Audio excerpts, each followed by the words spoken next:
Depuis Glasgow, en Écosse, un combattant si violent, si implacable et tellement destructeur que même les hommes les plus endurcis du Muay Thai n'ont même pas survécu face à lui. On l'appelait le roi du Nord, et un à un, il l'a fait croire à tout le monde. Voici les combats qui ont fait de la bête écossaise l'un des hommes les plus redoutés des sports de combat. Toute légende a un commencement. Pour Nico Carrillo, tout a commencé par une déclaration d'intention. Dès le premier instant, il a dominé.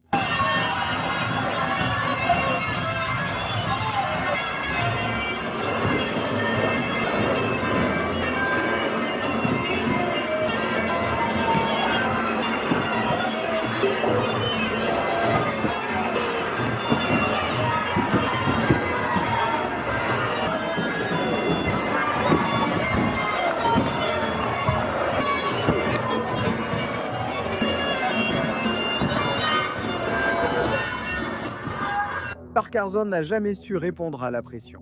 Carrillo l'a acculé, s'est concentré sur le corps et a fait tomber son adversaire à genoux. Merci. Nico Carrillo n'était pas fait pour survivre aux assauts. Il était fait pour les terminer. La puissance de Carrillo n'était plus un secret. Combat après combat, il montrait que lorsqu'il plaçait un coup propre, ses adversaires hésitaient à y toucher. Danny Molero a appris cette leçon, à ses dépens, avec 2 mises au dos.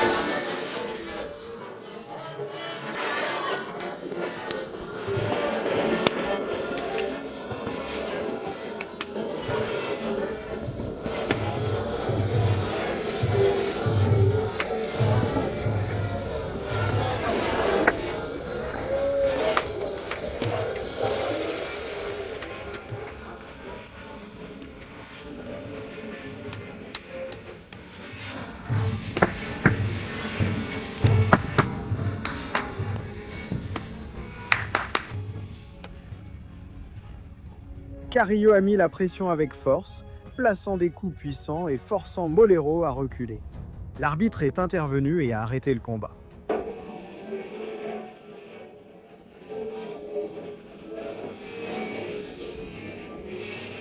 Carrillo continuait de gravir les échelons, mais il laissait déjà une trace de destruction derrière lui.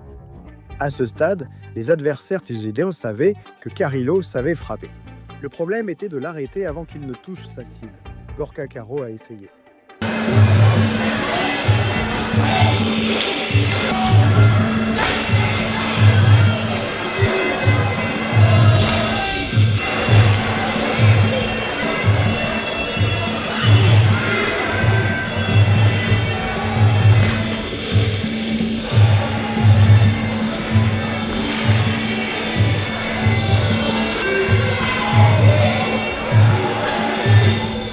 Carrillo s'est lancé à l'attaque avec la même pression implacable qui devenait rapidement sa marque de fabrique, lançant un coup au corps de Moledor qui a mis Caro à terre.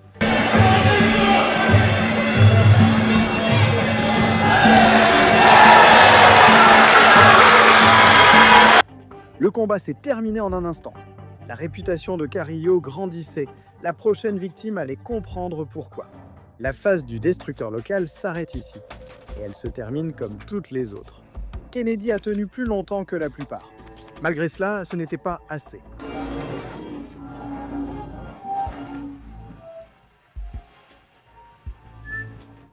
L'arbitre ne s'est même pas donné la peine de compter. Mais le combat suivant allait prouver que Carrillo ne se contentait pas d'éliminer la concurrence locale. Il était fait pour quelque chose de plus grand, c'est là que les gens ont commencé à prêter attention. Mo Abdurrahman n'était pas un adversaire facile. Ses mouvements étaient étranges, ses angles étaient précis, et pendant 3 rounds, il a mis Carrillo en difficulté.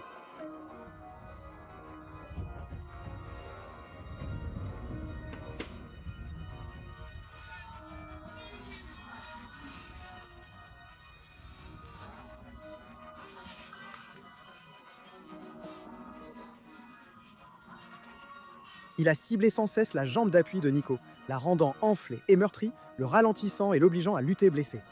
Il a imposé un rythme intense dès le début, le ralentissant ainsi.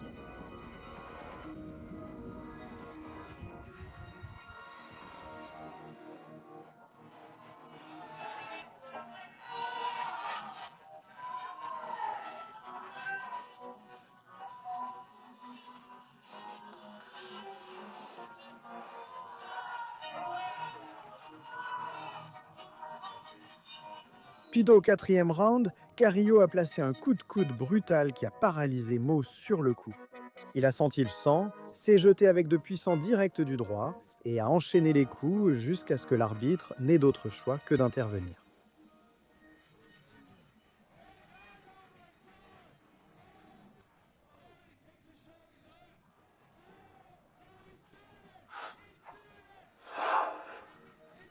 D'un combattant qui semblait ne pas pouvoir survivre au combat, il est devenu vainqueur par KO technique. C'est ça, Nico Carrillo. Furkan Karabag était censé mettre Nico Carrillo à l'épreuve lors des débuts de Nico Carrillo au One Championship. Et pour être franc, il l'a fait. Karabag est arrivé préparé.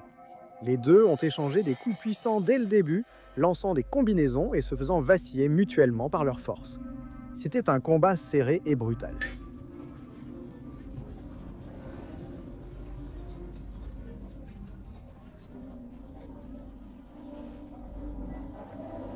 Merci.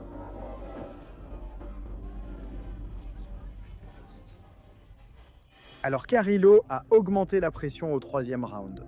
Il a intensifié l'attaque, assénant des coups brutaux à la tête jusqu'à ce que Karabag n'ait plus de force et l'arbitre est intervenu pour le sauver de plus de dégâts.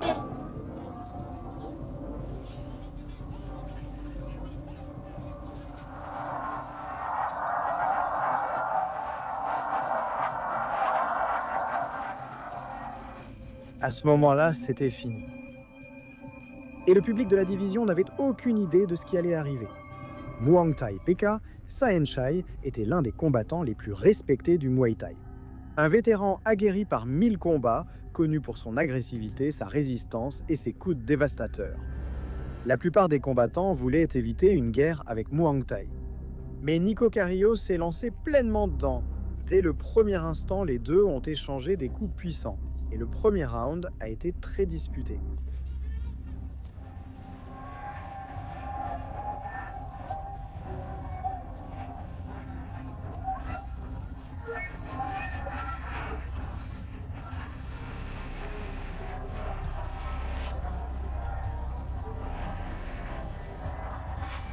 Touché en plein milieu.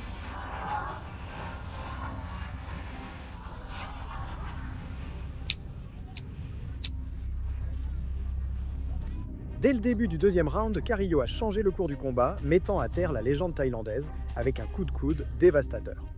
Mais Muang Thai s'est relevé. Et le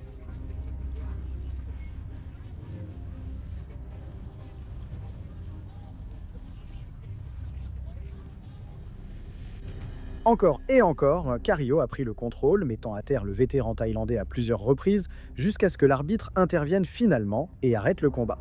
Bien sûr,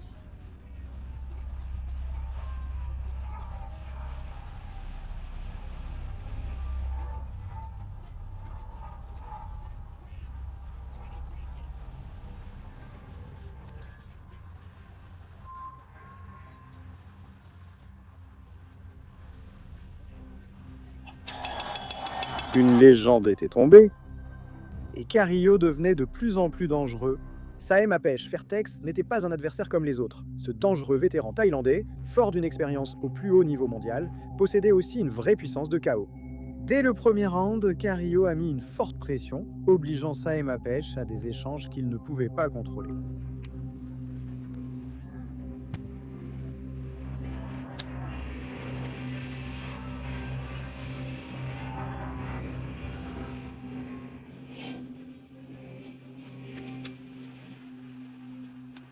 Carrillo l'a mis au sol encore et encore jusqu'à ce qu'il tombe à genoux. Une autre légende thaïlandaise s'est ajoutée à la liste, a déclaré Carrillo par la suite. Il ne se trompait pas. Et le nom le plus important restait encore à venir. Non O Ohama n'était pas seulement un champion du monde. Il était l'un des meilleurs champions poids coq de Muay Thai de l'histoire de One Championship. Dès le début du combat, Nong Ho s'est directement attaqué à la jambe avant de Carrillo avec ses coups de pied caractéristiques. À la fin du premier round, la jambe était un vrai désastre. Carrillo boitait. La plupart des combattants ne se remettent pas de ça, mais Carrillo, lui, l'a fait.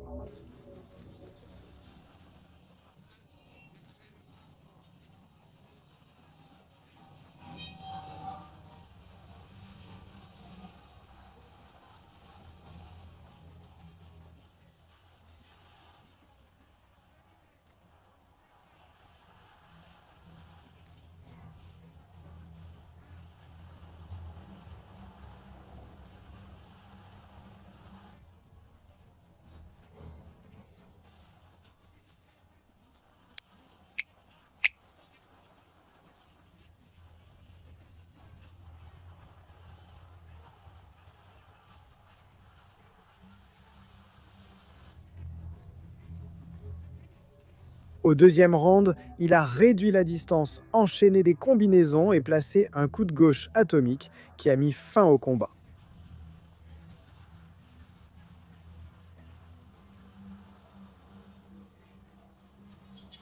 Une légende mise KO sur son propre terrain. Le roi du Nord venait d'atteindre le statut de superstar et il ne faisait que commencer. Siti Shai était une légende, un multiple champion du monde et l'un des kickboxeurs et combattants de Muay Thai les plus titrés de sa génération. Dès le premier round, la bête écossaise a mis la pression sur Siti Shai sans relâche, le coinçant dans le clinch, assénant des coudes féroces et allant même jusqu'à ouvrir une blessure au front du vétéran thaïlandais.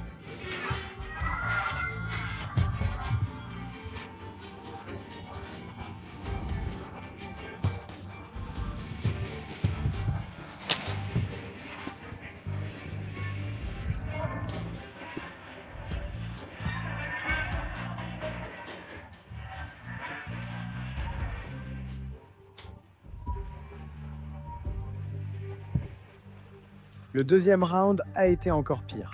Carrillo a continué d'avancer en plaçant de puissants coups de coude et des coups de pied au corps jusqu'à ce qu'il lance un coup au corps qui a mis Tichai au sol, se tordant de douleur.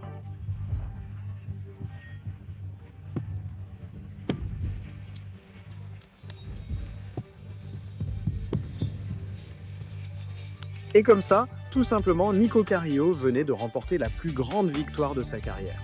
Lésé est arrivé avec un plan, du mouvement, de la portée et un jeu de jambes dangereux. Il a d'abord commencé à marteler la jambe d'appui de Carrillo. Mais Nico ne s'en est pas soucié. Il a continué à avancer, supportant la douleur, acculant l'issé et le traînant dans un type de combat dont il ne pourrait pas sortir vivant.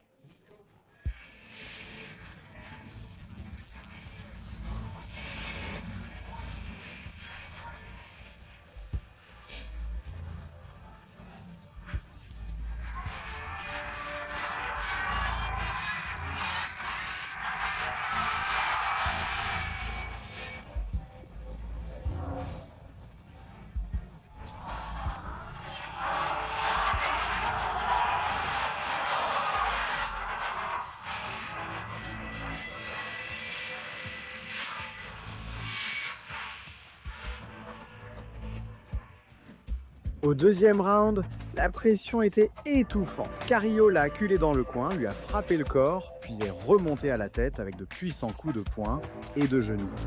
L'arbitre a dû intervenir pour arrêter la brutalité.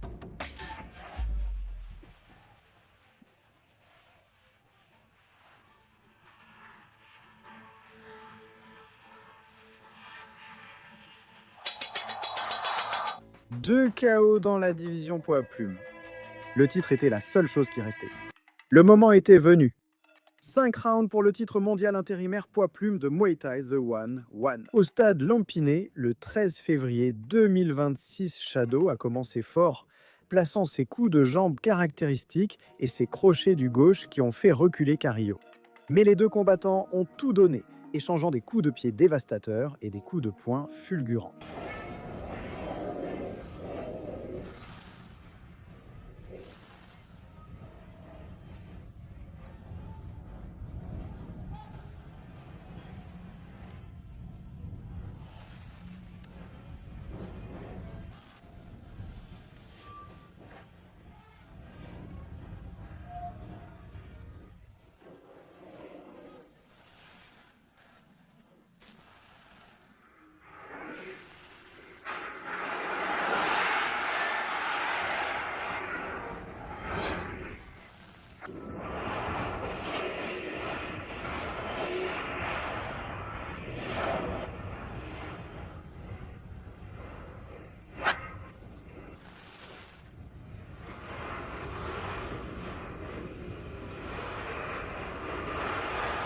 Au quatrième round, Carrillo a mis Shadow au tapis avec son direct du droit et a pris le contrôle du combat qu'il imaginait depuis des années.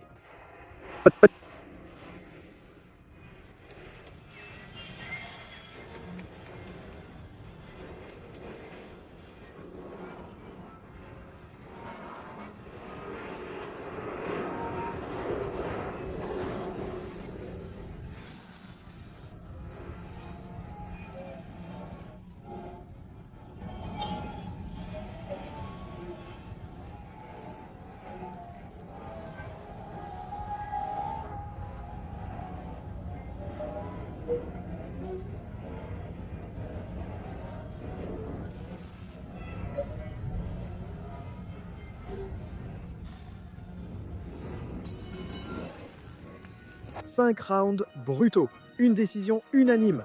Et enfin, Nico Carrillo est devenu le champion du monde intérimaire poids-plume de Muay Thai The One. Le garçon de Glasgow venait tout juste de devenir champion du monde dans le sport de frappe le plus dur de la planète. À Bangkok, au stade Lumpiné, devant toute une nation de combattants. Des salles de sport locales en Écosse jusqu'aux légendes qui tombent à Bangkok, chaque combat de cette liste raconte la même histoire. Un combattant qui est arrivé dans un sport thaïlandais et qui a refusé de tourner le dos